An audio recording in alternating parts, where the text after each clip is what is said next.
جب ہماری step mother گھر پر آئیں تو وہ ہمارے لیے بالکل انجان تھیں۔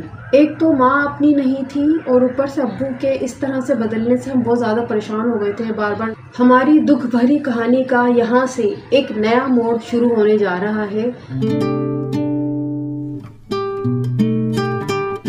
السلام علیکم، امید کرتی ہوں آپ لوگ بالکل خیریت سے ہوں گے۔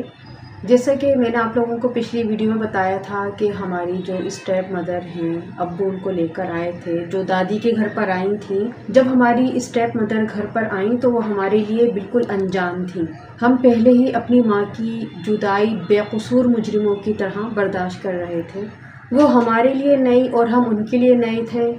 بس درمیان میں ایک ہمارے ابو جان ہی تھے جن سے ہمارا ایک اپنائیت کا رشتہ اور سلسلہ چل رہا تھا۔ بہرحال حالات کا تقاضا تھا، اب جو بھی تھا ہمیں برداشت کرنا تھا۔ ہم نے اپنے معصوم ذہنوں کی سوچوں میں اسٹیپ مدر کو خود سے ہی تولنا شروع کر دیا کہ وہ کیسی ہوں گی، ہمیں ماریں گی تو نہیں۔ ہم ان کو دیکھ دیکھ کر اندازے لگانا شروع ہو گئے۔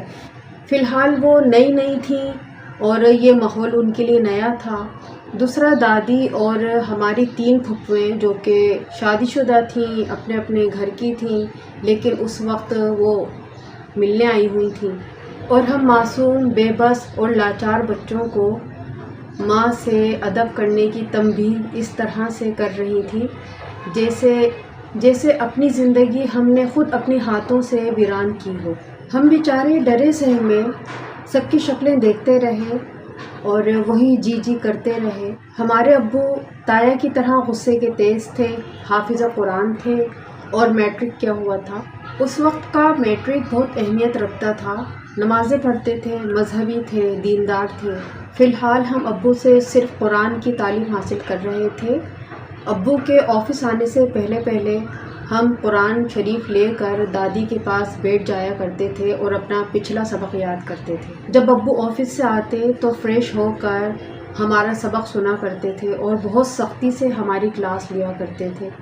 اکثر ایک ہی غلطی پر مارتے تھے اور دادی ہمیں بچاتی تھیں۔ ستیلی ماں کا ذاتی رویہ تو دادی اور پھپھو کے وہاں موجود ہونے سے اتنا نظر نہیں آیا، لیکن ابو کا رویہ ہم سے اچانک بدلنا شروع ہو گیا تھا۔ وہ پہلے والی نرمی، وہ پیار پتہ نہیں کہاں چلا گیا تھا۔ دن بدن ابو کو ہم برے لگنے لگے تھے۔ ابو نے ہمیں بات بات پر ڈانٹنا اور مارنا شروع کر دیا تھا۔ ایک تو ماں اپنی نہیں تھی اور اوپر سے ابو کے اس طرح سے بدلنے سے ہم بہت زیادہ پریشان ہو گئے تھے۔ بار بار دادی کے پاس بھاگ جایا کرتے تھے، چھپ کر بیٹھ جاتے تھے۔ دادی جیسے ہی کسی کام سے باہر جاتی تھی، میں دادی کے کپڑے یا ہاتھ پکڑ کر کہتی تھی کہ دادی میں بھی آپ کے ساتھ چلوں گی۔ دادی کبھی لے کر چلی جاتی تھی اور کبھی لے کر نہیں جاتی تھی، کہتی تھی بس میں ابھی آ رہی ہوں، محلے میں ہی شمیم کے پاس جا رہی ہوں، جو کہ دادی کی ایک ہم عمر دوست تھی۔ ہم بہن بھائی صبح اٹھتے تھے، ناشتہ کرتے تھے۔ ناشتہ کبھی ہمارے لیے پھپھو بناتی تھیں اور کبھی ہماری دوسری والدہ بناتی تھی۔ ہم ناشتے میں چائے پراٹھا کھا کر کبھی پھپھو اور کبھی دادی کے پاس بیٹھ جایا کرتے تھے۔ ہم اسکول نہیں جاتے تھے اور ہماری جو سب سے بڑی پھپھو تھیں وہ دادی کے پاس رہتی تھیں اپنے بچوں کے ساتھ۔ دادی کا ایک بڑا اور پرانا گھر تھا، 4 بڑے کمرے تھے اور ایک صحن اور کچن تھا۔ اسی طرح ہمارے بچپن کے دن بیکار گزرتے رہے۔ ہم اسکول نہیں جاتے تھے، صرف قرآن کی تعلیم حاصل کر رہے تھے والد صاحب سے۔ کبھی گھر سے باہر پھرتے رہتے تھے، کبھی گھر کے اندر پھر رہے ہیں، آپس میں صحن میں بیٹھ کر کھیل رہے ہیں۔ عید اور تہوار آتے تو وہ بھی ہم ددیال میں ہی اپنی کزنس وغیرہ کے ساتھ گزار دیا کرتے تھے۔ جب بھی ہم والد صاحب سے، امی سے ملنے کی بات کرتے تھے تو ابو ہمیں ڈانٹ کر چپ کروا دیا کرتے تھے اور کہتے تھے کہ اس کو بھول جاؤ اور وہاں جانے کی ضرورت نہیں ہے، وہ نہیں ہے تمہاری ماں، یہ تمہاری ماں ہے۔ لیکن ماں تو ماں ہوتی ہے، تو ہمیں امی بہت زیادہ یاد آتی تھی اور دادی بھی امی کی بہت زیادہ ہم سے برائیاں کرتی تھیں۔ بہرحال ہمیں ہمیشہ کے لیے اپنی والدہ سے دور کر دیا گیا اور ہم اپنے ڈر خوف والی زندگی کا حصہ بنے رہے۔ اب ہمیں یہ نہیں معلوم تھا کہ کبھی بھی ہماری زندگی میں خوشیاں پلٹ کر نہیں آئیں گی۔ ایک دن دادی نے ہم سے کہا کہ تم لوگ اپنے ابو کے ساتھ دوسرے گھر میں جا رہے ہو۔ پھر ٹھیک 1 ہفتے بعد ابو کی جمعے کی چھٹی آتی ہے۔ ابو صبح کمرے کا سامان پیک کرنا شروع کر دیتے ہیں۔